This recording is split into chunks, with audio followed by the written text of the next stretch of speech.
Hello everybody, welcome back to Ham Radio DX. I'm Hayden, amateur radio call sign Victor Kilo 7 Hotel Hotel.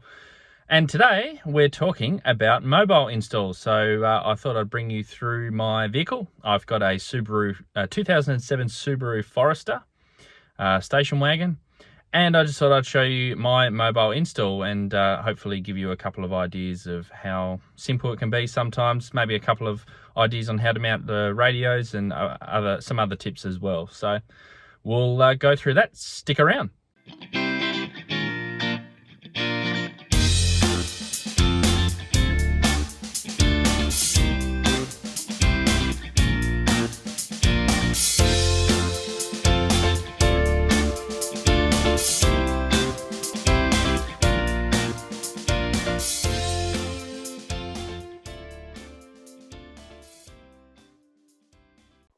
So simply put, I have a FT-8900. So I run 10 meters, 6 meters, 2 meters, and 70 centimeters FM from the car. So this is a quad band radio.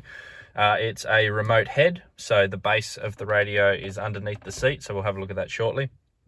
So all I've done here is just used a couple of bits of Velcro. You can see underneath the head of the radio just to hold it on this. It's sort of almost like a shelf. Behind here is a storage box that I don't use, but I've just mounted that, and I can easily see the radio while I'm driving, and I try not to look at the screen while I'm driving, but I did used to have it mounted down here next to the passenger where they sit, but there was a couple of problems with that, because when they used to sit here, they used to, not have a lot of leg room, and while I was driving, I had the tendency of looking down here to change things if I needed to.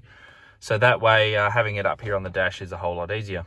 I've also got my microphone, so I've taken the Yaesu, the mic clip, and just a couple of small screws into the plastic. I've kept this vehicle for a long time, and I tend to keep it for a while, so I'm not too worried about screwing into there, but you could use tape or something to hold that on, and then I can just clip the microphone down there. I also run because if you have the body of the radio underneath the seat, the speaker in the radio will be a little bit quiet. So what I've done here is I've run an extension speaker to the radio. And there it is. Someone just triggered up the repeater. So I've run the extension speaker to here. I can also mute, or turn. It's actually not a mute. It actually turns it down. This speaker also has a filter, a noise filter, which I don't really use. But if I'm driving along and it's annoying me, rather than turning the radio down, I can just flick that button and it turns it down, which is just a resistor in line. So that's my main radio that I run, and I've got, so pretty much on the left hand side here with the 8900, I have all of my frequencies programmed in. Some of them I have repeater call signs, so I know what repeaters they are. The left side runs 10 meters and 6 meters, the right side's 2 and 70 only. It is also dual receive, so I can listen to 2 frequencies at once, which is also handy. So that's the main rig in the car. So I'll move on and show you the body and how that's mounted underneath the seat. If this is your first time visiting the Ham Radio DX channel, please hit the subscribe button, the red one below, and also the bell icon. You'll be notified of all my new uploads that I put up. Please also hit that thumbs up button if you enjoyed this video. All right, to show you the body of the radio, I have to move the seat all the way forward, and then we can move into the back and have a look. So apologies, it's a little bit messy under here. I need to give the car a clean, get that mat out of the way. So this radio's been under here for a while, so it's a little bit dusty, so again I apologize. Now I'm doing a couple of interesting things here, and it's mainly to do with the antennas that I've got. I'll see if I can adjust the angle there a little bit better. So what I've got is just the power. So this runs back to the battery, so I'll show you that as well. There's the remote head cable, or the excess of the cable.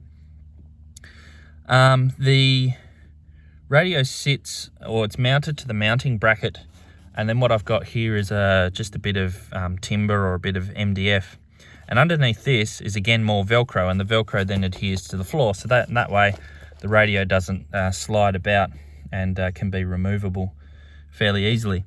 Now I've got two diplexers here. So what this is doing is splitting this to 3 separate antennas. So what I've got is I've got the out of the radio going down into the first diplexer. Remove this one. Oh, these are velcroed as well. So that goes into the common of this diplexer. Now I can't quite see what model that is. It's a MX62. It's a Diamond MX62M. So that goes into the mix or the common port. Then this port here has 2 and 70 centimeters, so 140 140 to 470. So then that lead then goes off to my 2 meter and 70 centimeter dual band antenna. Then the other lead on this diplexer is, if I can read that, get my hand out of the way, 1.6 to 56 megahertz. So that's HF and 6 meters. So what I do is I then run that port off and into this diplexer, which is an MFJ-4906S, and into the mix port. Now what this diplexer does is then split my 2 antennas to HF for 10 meters and 6 meters. So you can see one port there is 1.6 to 30 megs. So that antenna on the right goes off to the 10 meter antenna, and the other port, 50 to 54, goes off to the 6 meter antenna. So running 2 diplexers like that allows me to run 4 separate antennas. Now you might say, oh, but why don't I run the quad band antenna that comes with this radio? I never purchased that quad band radio. Plus, the more antennas on your car, the better, right? All right, so let's go ahead and I'll just show you what's underneath the other seat here in the vehicle, because that might also be interesting. So let's go and have a look under the other seat. Okay, so this is the other seat, and again, I apologize for the mess. Now, what's going on underneath here? Well, let me remove the mat again. Now, I have another radio here. This is a PRM-80, which is a commercial radio made in Australia, a Philips PRM-80. And this is connected to a Byonics TinyTrak 4. So this is my APRS transmitter. You can check out my track VK7HH-9 on APRS when I'm out and about. And pretty much what this is, I've got here some, this Anderson connector runs back to the battery. I'm also powering, what am I powering off that? I think I'm powering, no, so that comes from the battery. I can't quite remember where the other one goes. It's powering something else in the car anyway. At one point, it might not be in here anymore. Anyway, running the Byonics TinyTrak 4. The power for the radio comes out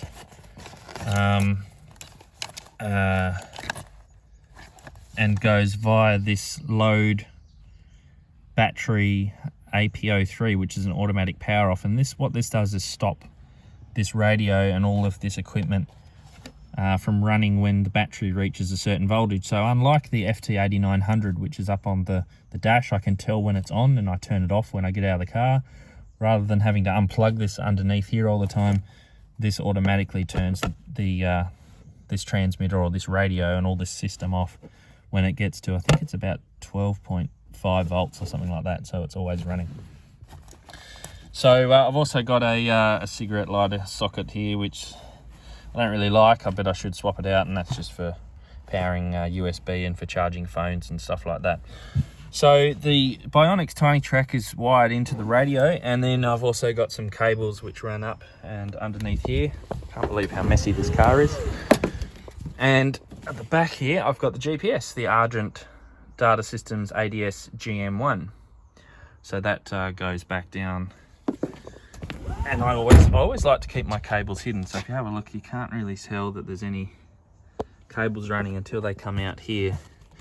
So that's always is that a pro tip, I suppose. So let's have a look. I'll move on to showing you how I've wired all of my system to the battery in the car, and also running cables, and then we'll have a look at some antennas. Okay, I really need to clean out my car. I've just discovered that. Anyway, so here's my battery. Now, always run your radios to the battery directly. Don't run the ground to any part of the chassis in the car or anywhere else. Always run both leads back to the battery. That's always the best way to run your power. I've got here, I just got a smaller nut which fits the bolt, and then I can just pop a lug on. So that's the positive side of things. I've also got another one, I think that's there. I've got some lights, some LED lights on this car, and I've used another nut there and washer to run those. Done the same here on the negative side. There's those relays for the lights, and ignore the bad wiring that goes everywhere. Always make sure that you put a fuse in line as close to the battery as possible. So there's a fuse in the radio end, but if you run your power lead from the battery to the radio, if there's a short anywhere between that length, then it's not protected. So it's always best to make sure that you put a fuse near the battery. So that's always a good thing to do. Now what I do is it's a bit of a jumbled mess in there, so just ignore that, but I do just like to run my cables and coax through this conduit tubing, and then run it up and through the back of the engine bay and into the firewall down in there. Ooh, but not touch the engine, it's hot. So yeah, that's how I run my cables in the engine. Now I did mention I've got some light bars on the front. I've got a couple of LED spotlights and a light bar. Now these do cause interference, especially on 10 meters and 6 meters. It completely wipes it out.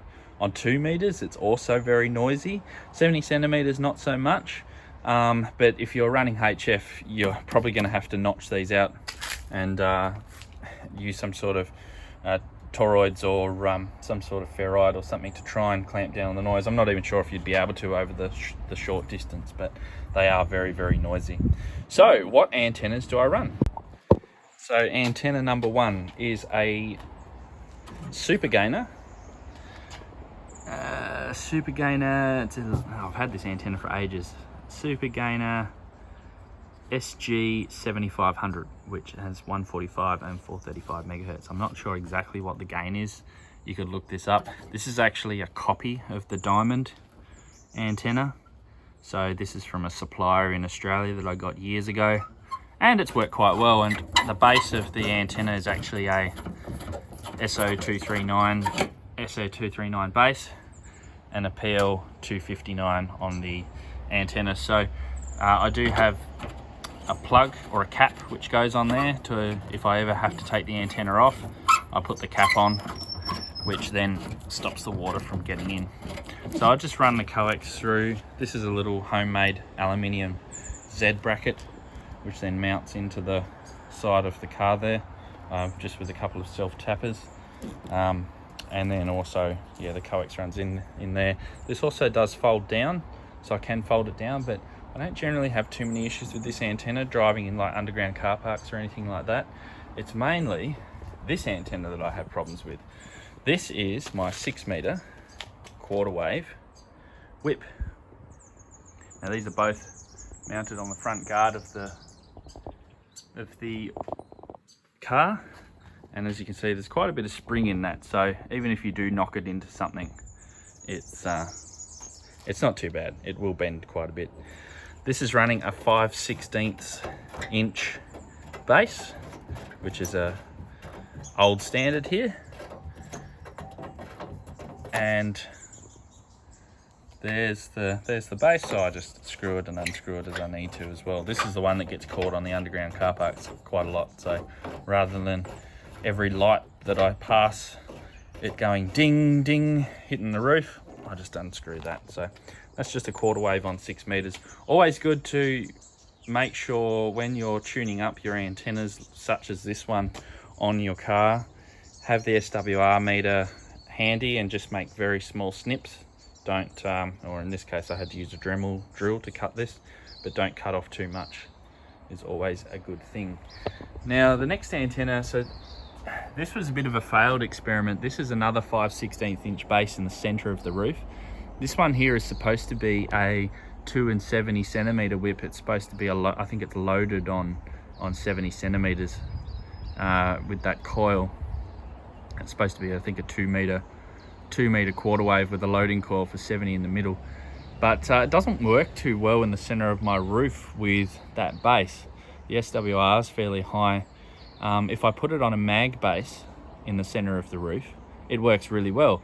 And I suspect that might be due to some capacitive coupling between the roof and the antenna. But I've just got this sitting here for looks and just to make sure no water seeps in there. During summer, so it's autumn here at the moment, during summer I usually put the 10 meter whip up on top of here, and the 10 meter whip is just a old CB helical wound whip which I've cut down for 10 meters. So that obviously being on the center of the roof, I have to take that off before I go in any underground car parks, but it works quite well. It actually works very well on top of the roof and has quite the largest ground plane on the car. So the last antenna is the APRS antenna. So this is on the back. This is just a 2 meter quarter wave, simply with these fold over mounts. These are pretty good for trunks or boots for mounting, and I've just got it at this weird angle, so it's nice and vertical. Nice little ham radio DX sticker on the back of the car. If we open up, so you can see I've just I've put, oh, look how messy this car is, it's ridiculous. I've got little metal plates in there just to stop it from digging into the metal of the car. A couple of little grub screws. Run that coax rather crudely, and then down and into the car for the 2 meter APRS. Okay, so as part of the mobile install video that I've just done on my Forester, we've also got a new portable van, and appropriately sponsored by Ham Radio DX and also by our local radio club here, Reist, as well. So we've got some magnets on the side. So what's this vehicle going to be used for? Well, I've got Murray VK7ZMS who's going to show us inside the vehicle and what we're going to use it for. Now, we've got a push-up mast, don't we, Murray? On top of this, which we're going to use. It's a pneumatic mast that goes to about 9 metres, we think. We'll have 2, 6, 70 and 23 Yagis on it. And we're going to use this for our VHF and UHF field days predominantly, aren't we? Yes. So can't see we'll use it for anything else. No, so let's have a look inside. So it's in build. It's only just started. It's a repurposed communications van, so lots of the things were already there. The most important thing when you're operating is a position where you can log, you can run your laptop and you can effectively log, otherwise there's no point in the competition. So especially when it's out of the blazing hot sun, or in our case the freezing cold. It's usually going to be freezing cold. You're one of the two. So we've put these sliding desks in. Yep.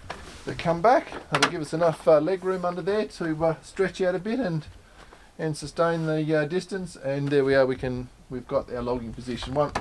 Two people, one on each side. On this side, we're just really going to have a cushion on top of the batteries at this stage. And where do we plan to put the radios in here? Well, the radios are going to go in the middle here. We haven't built that yet. Yep. As I said, it's in build at the moment. We've only just started converting it from its previous use. Yep. Some nice Rackmate slide rails here. And we're going to have the Yagis on top, and we've also got the ability to turn the mast as well. We do. And rotate. We do. This is literally how we rotate the mast. So we've got some marks up here that we'll use on the day to know which direction we're pointing, and we can very quickly just spin that from one direction to the other. Very good. So yeah, we're very looking forward to using this, because in the past when we've done field days, it's been rather cold and rather difficult to operate, but this is going to make life a whole lot easier. Usually it's wind and or rain that's the issue, and you've posted a couple of field day videos where you were with Richard. Who's very close to hypothermia. Yeah. And this is all wired out with mains power from a generator input. which is just on the side of the van. There's an inverter in the back to run the 240 volt equipment. Plenty of outlets. Plenty of outlets. Plenty of outlets. Some of the high power amps will probably just run straight off the generator. All the lower power stuff can just run off that. There's a couple of batteries down in here, which run all that for a short period of time. They're only 120 amp hour batteries by 2, which is just a 12 volt system for that. But it saves you having the generator running all the time. Yep. You can charge your laptops and all that sort of stuff. But the idea of this is that we'll take a big enough generator that in winter we can actually run a fan heater inside. So when it's sort of -2 outside, keep us nice and warm. It'll be a constant 18.5 inside. Yeah. All right. Well, thank you for showing us through that, Murray. And I'm sure there'll be more to come when we complete the fit out. Yeah, and we really want to advertise amateur radio, so that's why we put the magnetic stickers on the side, so that those who are interested can scan the QR code and they can land on Ham Radio DX's YouTube channel, or if they are local, they can also become a member of our local club and scan that QR code as well too. So thank you everybody for watching this video. If you enjoyed it, please hit the thumbs up and also the subscribe button if you haven't already done so, and we'll see you in the next video. 73 for now.